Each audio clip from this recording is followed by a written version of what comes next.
നമസ്കാരം. 2024 ലോക്സഭാ തെരഞ്ഞെടുപ്പിലേക്ക് ഇനി ദിവസങ്ങൾ മാത്രം. എന്തായാലും ലോക്സഭാ തെരഞ്ഞെടുപ്പ് അടുത്തിരിക്കുന്ന ഈ സാഹചര്യത്തിൽ കൂടുതൽ സീറ്റ് ആവശ്യപ്പെട്ട് രംഗത്തെത്തിയിരിക്കുകയാണ് ഇന്ത്യൻ നാഷണൽ കോൺഗ്രസ്. ഉത്തർപ്രദേശിൽ ആകെയുള്ള 80 സീറ്റുകളിൽ 40 സീറ്റുകളിലും തങ്ങൾ ഭരിക്കുമെന്ന ഒരു നിലപാടാണ് നിലവിൽ കോൺഗ്രസ് കൈക്കൊണ്ടിരിക്കുന്നത്.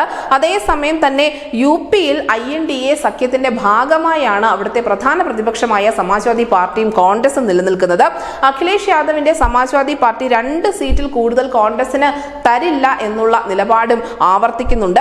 നേരത്തെ മധ്യപ്രദേശിലെ തെരഞ്ഞെടുപ്പിലടക്കം അഖിലേഷ് യാദവിനെയും അതിനോടൊപ്പം അദ്ദേഹത്തിന്റെ പാർട്ടിയായ സമാജ്വാദി പാർട്ടിയെയും കോൺഗ്രസ് അവഗണിച്ചിരുന്നു. ഇതിന്റെ ഒരു പ്രതികാര നടപടി തീർച്ചയായും ഉത്തർപ്രദേശിൽ പ്രതിഫലിക്കുമെന്ന് തന്നെ വേണം കരുതാൻ. UP-യിൽ കോൺഗ്രസ് ദുർബലമാണ് എന്ന് പലപ്പോഴും സമാജ്വാദി പാർട്ടി തന്നെ തുറന്നു പറഞ്ഞിട്ടുമുണ്ട്.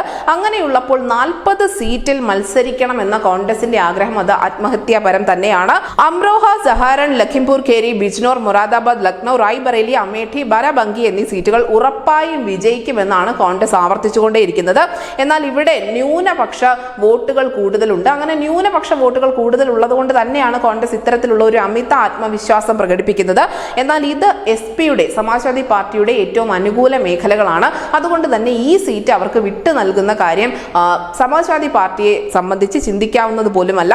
അതേസമയം ഉത്തർപ്രദേശിൽ മാത്രമല്ല ഇത്തരത്തിലുള്ള ഒരു പ്രതിസന്ധി നിലനിൽക്കുന്നത്, മറിച്ച് ബീഹാറിലും ഇതേ പ്രതിസന്ധി തന്നെ കോൺഗ്രസ് നേതൃത്വം നേരിടുന്നുണ്ട്. ബീഹാറിൽ 10 മുതൽ 12 സീറ്റിൽ വരെ തങ്ങൾ മത്സരിക്കുമെന്നാണ് കോൺഗ്രസ് പറയുന്നത്. ബീഹാറിൽ ആകെയുള്ളത് 40 സീറ്റുകളാണ്. എന്നാൽ ഇത്രയും സീറ്റുകൾ JD-യും RJD-യും ചേർന്ന് കോൺഗ്രസിന് നൽകാനുള്ള യാതൊരു സാധ്യതയുമില്ല. ബീഹാറിലെ കാത്തിഹാർ, കിഷൻഗഞ്ച്, പൂർണിയ, ഔറംഗാബാദ്, ഭാഗൽപൂർ, ബക്സർ, നസാര, മോട്ടിഹാരി, നവാഡ, പാട്ന എന്നീ സീറ്റുകളിലാണ് നിലവിൽ കോൺഗ്രസ് മത്സരിക്കുന്നതിന് വേണ്ടി പരിഗണിച്ചുകൊണ്ടിരിക്കുന്നത്. കോൺഗ്രസ് കൂടുതൽ സീറ്റ് അവകാശപ്പെട്ടുകൊണ്ട് ഇത്തരത്തിൽ പല സംസ്ഥാനങ്ങളിലും രംഗത്ത് വന്നാൽ ഈ ബീഹാറിലും ഉത്തർപ്രദേശിലും മാത്രമല്ല, മറിച്ച് പശ്ചിമ ബംഗാളിൽ ഉൾപ്പെടെ കോൺഗ്രസിന് കൂടുതൽ സീറ്റ് വേണമെന്നുള്ള ഒരു അവകാശവാദം അവർ ഉന്നയിച്ചുകൊണ്ടിരിക്കുന്നുണ്ട്. ഇങ്ങനെ ലോക്സഭാ തെരഞ്ഞെടുപ്പിൽ മറ്റ് സംസ്ഥാനങ്ങളിൽ സഖ്യകക്ഷികളെ അവഗണിച്ചുകൊണ്ട് കോൺഗ്രസ് ഒറ്റയ്ക്ക് വീണ്ടും ഒരു വലിയേട്ടൻ മനോഭാവം പുലർത്തിക്കൊണ്ട് മുന്നോട്ട് പോവുകയാണെങ്കിൽ തീർച്ചയായും അത് INDA എന്ന മുന്നണിയുടെ വിജയ സാധ്യതയെ പോലും കാര്യമായി ബാധിച്ചേക്കാം എന്ന അഭിപ്രായമാണ് എല്ലാ സഖ്യകക്ഷികളും ഒരേ സ്വരത്തിൽ പറയുന്നതും. ന്യൂസ് ഡെസ്ക് ന്യൂസിന്റെ മലയാളം.